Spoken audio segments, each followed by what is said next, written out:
Hello दोस्तों, मैं सचिन मगरिया और मैं अमित बोस।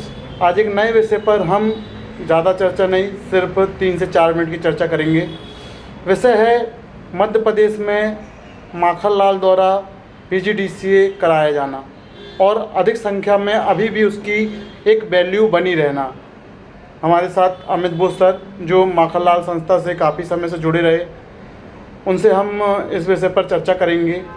सर, क्या कारण है कि पीजीडीसीए की वैल्यू आज 2008 में जो मैंने किया था आज भी वही वैल्यू है? कारण क्या है? सबसे बड़ी बात यह है कि अगर किसी भी स्टूडेंट को आईटी में करियर बनाना है, लेकिन वो बहुत ऊंचे प्रोग्रामर लेवल में नहीं जाना चाहता, एक डेटा एंट्री ऑपरेटर बनना चाहता है या बैक ऑफिस में काम करना चाहता है, सरकारी विभाग में काम करना चाहता है, तो सबसे कम समय में जो सर्टिफाइड डिप्लोमा जो आज स्टूडेंट को दिया जा रहा है वो पीजीडीसीए है और साथ में डीसीए भी है।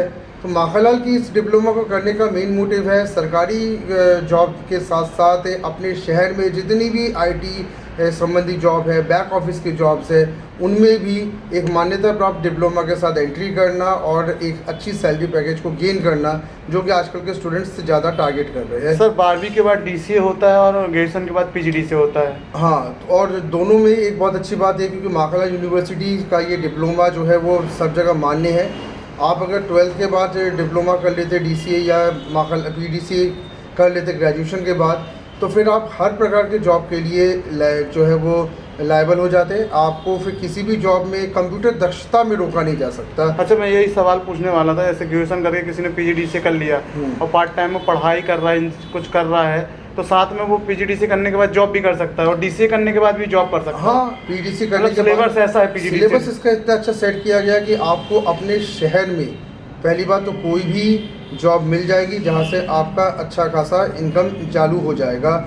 दूसरा, आपको फ़ायदा ये हो जाता है कि अगर आप किसी अपर ग्रेड के लिए तैयारी कर रहे हैं तो वहाँ भी कंप्यूटर दक्षता की क्योंकि मांगा गया है, तो अगर आपके पास कोई डिग्री नहीं है तो आप इस डिप्लोमा के बेस के में वहाँ भी अच्छे पोस्ट में अप्लाई करने के लायक बन जाएंगे। और सर, यानी चले प्राइवेट संस्था में तो ज़रूरत है ही, सरकारी में क्या महत्व है इसका? सरकारी में बहुत महत्व है क्योंकि सरकारी में सिलेक्शन का एक क्राइटेरिया होता है। क्राइटेरिया में तो रीजनिंग है, मैथ्स है और बाकी सारी इंटरव्यूज़ को निकालने के साथ साथ ये देखा जाता है कि कैंडिडेट ने क्या कंप्यूटर की पढ़ाई की है कि नहीं। तो मिनिमम 6 महीने की वैसे पढ़ाई कही जाती है, लेकिन सर्टिफिकेट बहुत जगह से कई बार बच्चे लगा देते हैं, लेकिन यूनिवर्सिटी का डिप्लोमा एक अलग ही मायने रखता है। तो सरकारी में अगर माखनलाल का डिप्लोमा आप लगाएंगे तो आपका 100% ये है कि आपका कंप्यूटर दक्षता में कोई रोका नहीं जाएगा। अच्छा, 12th वालों को अपन यही सलाह देंगे कि एक अंदर पार्ट टाइम के लिए आप डीसीए करना कर लें? बहुत ज़रूरी है। 12th वालों को तो ये है कि समय इतना बर्बाद ना करें, माखनलाल साहब डीसीए जरूर कर लें, क्योंकि इसके बेस पर आपको आने वाले समय में कोई भी अगर नौकरी है या आपका कोई अगर बड़े प्रोफेशन की तैयारी कर रहे हो तो ये बहुत हेल्पफुल डिप्लोमा आपके लिए हो जाता है। सर, सिलेबस की बात करें, ये 2 सेम रहते हैं चाहे पीजीडीसीए डीसीए,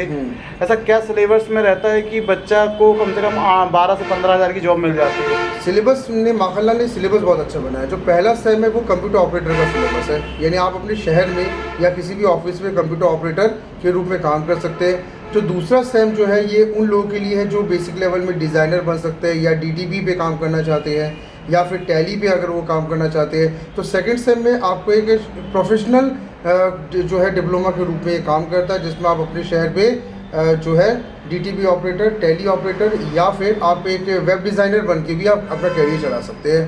सर, एक और सवाल ये है कि जो लोग रेगुलर क्लास अटेंड नहीं करते हैं डीसीए पीजीडीसीए करने के बाद सिर्फ आप वो एक डिप्लोमा बस ले लेते हैं, किसी तरह पास हो जाते हैं, उनको क्या सलाह देना चाहते हैं? मैं देखिए एक सलाह हमेशा स्टूडेंट्स को देता हूं कि आप डिग्री करें चाहे डिप्लोमा करें, क्लासेस आप इसलिए रेगुलरली अटेंड करें क्योंकि उसमें जो आपको नॉलेज मिलता है, जो प्रैक्टिकल्स आपको मिलते हैं, जो डेमोन्स्ट्रेशन आपको टीचर्स देते हैं, वो काफ़ी हद तक आपके दिमाग में बैठ जाता है और आने वाले समय में आप जब इंटरव्यू देते हैं तो यही आपके इंटरव्यू के सिलेक्शन का बेस बनते हैं। तो आप सबसे अनुरोध है कि केवल डिप्लोमा के पीछे ना भागें, आप क्लासेस ज़रूर अटेंड करें, लेक्चर्स ज़रूर अटेंड करें। आपके टीचर्स के द्वारा जो आपको नोट्स दिए जाते हैं, जो असाइनमेंट्स दिए जाते हैं, उनको पढ़ें, समझें, प्रैक्टिकल्स ज़रूर करें, क्योंकि यही आपके आने वाले समय में इंटरव्यू क्रैक का बेस बनेंगे। बहुत बहुत धन्यवाद सर, आपने पीजीडीसीए डीसीए का महत्व बताया, जो आज भी उसकी वैल्यू, मतलब आज भी उसका ग्राफ वही है जो पुराने समय में था और हमेशा रहेगा, मैं मानता हूँ, क्योंकि गवर्नमेंट ने भी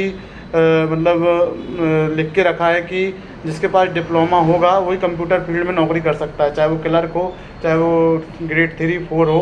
तो गवर्नमेंट का भी ये पॉलिसी है। और ये पॉलिसी जो है ये कई वर्षों तक ऐसी बनी भी रहनी है। अगर आपके मन में चलता है कि भाई आने वाले समय में डिप्लोमा की महत्व नहीं रहेगा, ऐसा कुछ नहीं है। डिप्लोमा डिग्री हमेशा हेल्पफुल रहेंगे, क्योंकि आपके करियर में जो प्रूफ करने वाला जो एलिमेंट होता है आपकी योग्यता को, वो आपका डिप्लोमा डिग्री और सर्टिफिकेट्स होते हैं। तो इसलिए इनको ज़रूर आप अपने लाइफ में जो है वो शामिल करें। अपना जो बायोडाटा बनाए उनमें सर्टिफिकेट, डिग्री, डिप्लोमा आपको कंप्यूटर का रखना ही पड़ेगा, तभी एक अच्छा करियर बन सकता है। बहुत बहुत धन्यवाद आपका।